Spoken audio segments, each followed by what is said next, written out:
I had never considered myself a man driven by revenge. I'd always valued fairness, empathy, and the quiet power of forgiveness. But that worldview shattered on a Saturday night at a lavish party hosted by one of my wife's colleagues. The evening began innocuously. Lydia and I had been married for 8 years. Lately, things hadn't been perfect, but I still believed we were a team. We arrived together, her arm resting lightly in mine. Her silver cocktail dress shimmered under the warm glow of the chandeliers, and she laughed, flipping her auburn hair over her shoulder with a grace that drew appreciative glances from everyone we passed. Pride swelled in me, she was mine and she looked radiant. At first, the party was a blur of polite conversation and the soft clinking of champagne glasses. Lydia introduced me to several colleagues, including a man named Mark.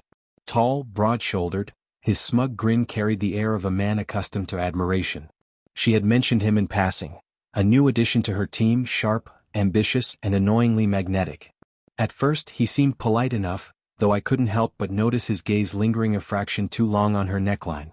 I dismissed it. Surely I was imagining things. As the night unfolded, unease coiled tighter in my stomach.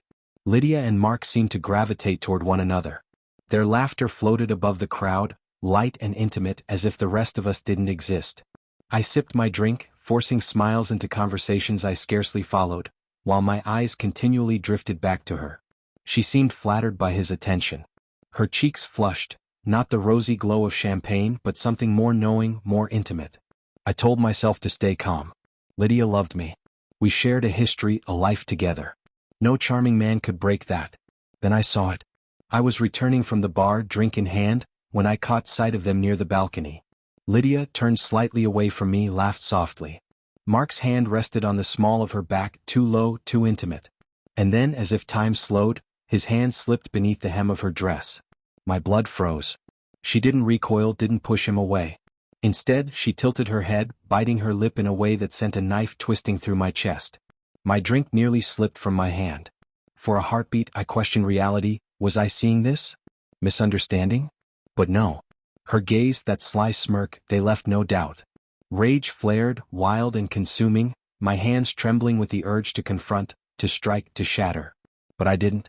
I turned and left the party silently, plotting a reckoning that would be measured, calculated, precise. The days that followed blurred into a tense routine of feigned normalcy. I controlled my emotions, needing time to think, to observe. Lydia acted as though nothing had occurred, her behavior unchanged. That complacency deepened the knife lodged in my heart. I couldn't confront her yet, not without leverage, not without proof. I needed evidence, a way to strike without losing myself. It didn't take long. Lydia wasn't as careful as she believed. A glance at her phone while she showered revealed a string of flirtatious messages with Mark. This wasn't a one-off mistake, it had been going on for months. The betrayal hit like a freight train, but I swallowed it, letting it fuel my resolve. Mark wasn't just a deceitful coworker. He was married. His wife, Rebecca, was a reserved, kind woman I had met briefly at a company event. She deserved the truth just as I did. I reached out to her anonymously, planting seeds of suspicion, awakening her awareness of Mark's infidelity. Together we built a plan, aligning our intentions like clockwork. We arranged a dinner under the guise of a casual celebration for Lydia's professional achievements, inviting Mark and Rebecca. Lydia was delighted, completely unaware of the trap. She even asked me to select the wine, the irony of it almost making me laugh. The evening arrived. I played the perfect host, projecting calm, while Rebecca and I exchanged glances loaded with mutual understanding and restrained fury. Lydia and Mark, oblivious, smiled and exchanged secretive looks, their arrogance feeding my determination. Midway through dinner, I excused myself to fetch dessert. Rebecca followed discreetly. Meanwhile, the dining room concealed cameras and microphones, every word, every touch captured in crystal clarity.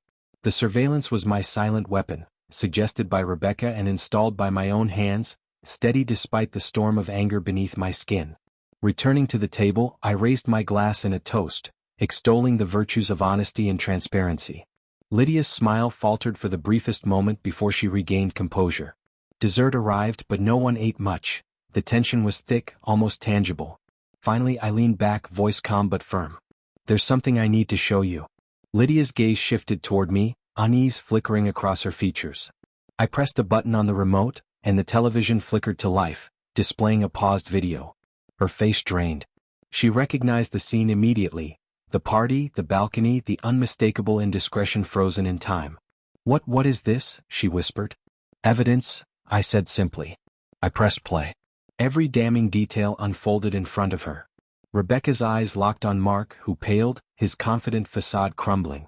Lydia turned to me, tears brimming, but I raised a hand, silencing her before excuses could form. "This isn't about excuses," I said coldly. "It's about accountability." Rebecca stood, chair scraping against the floor.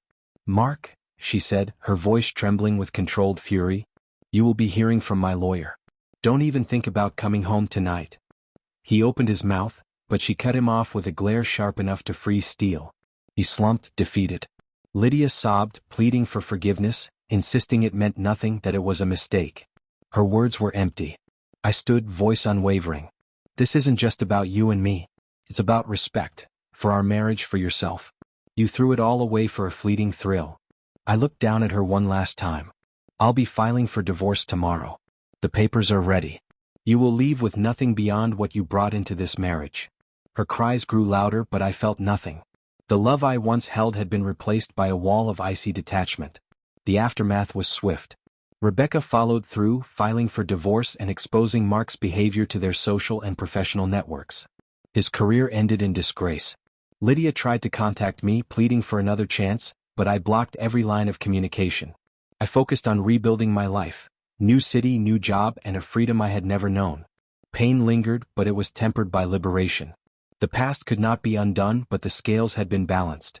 Betrayal had been met not with blind rage, but with strategy, precision, and the quiet satisfaction of seeing justice delivered.